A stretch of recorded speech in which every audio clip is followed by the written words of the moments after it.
assume that you're Russian because if you're in Brighton Beach, then you must be Russian. You must be out of your damn mind. So I actually was born and raised in Brooklyn, but my family was actually from Ukraine. So they came from Ukraine right after the Chernobyl incident, so it was around 1991, and they settled in here. They kind of became familiar with the neighborhood. They came here to essentially live out the American dream, just like most Russian immigrants did. When I was 7 years old, a new complex in Brighton Beach was actually built up called Oceana, and we moved in there. Oceana is a very infamous complex, might be known for people who make millions of dollars but are major fans of Medicare and Medicaid fraud, so that's where we are right now. So yeah, go Oceana, shout out! So yeah, we moved here when I was 7 years old, and that was kind of my first exposure to like an all Russian lifestyle. Prior to that, I went to a Russian private school. I went there my whole entire life, from daycare to 5th grade, but I was never actually exposed to the Russian culture that my parents grew up with.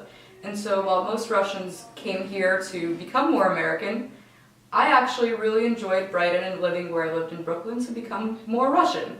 And some of my fondest memories are not from my other home in Bensonhurst, in another part of Brooklyn, but specifically here, because I think this neighborhood has so much character and personality and so much unity, just because everyone not necessarily has the same identity, but they all came from the same struggles, also looking for new opportunities, and they all came from more or less the same block of the world.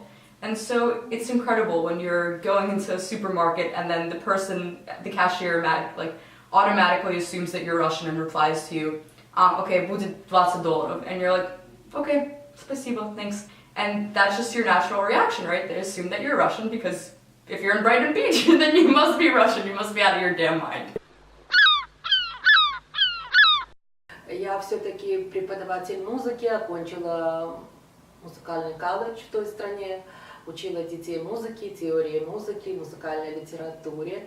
Здесь, к сожалению, так получилось, что я не стала работать по своей профессии. Ну, так уж получилось. Вот. Но зато я стараюсь быть в культурной жизни Нью-Йорка. Хожу в Метрополитен-опера, слушаю оперы. Вот недавно слушала Евгения Онегин, это русского композитора, оперка. Вот. Хожу в Линкольн-центр, ходила вот на концерты симфонической музыки. Очень люблю фортепианную музыку. Я готовлю, вот обычно я готовлю русский борщ, там солянку, то есть люблю первое, так как вот была воспитана на это. Но сейчас на столе вот у меня русский черный хлеб, вот у меня винегрет, это с овощей, очень вкусно. Вот у меня сырнички я сделала, гречневая каша вот у меня, печенка такая вот русские пельмени куриные я очень люблю. И русская икра, самая знаменитая.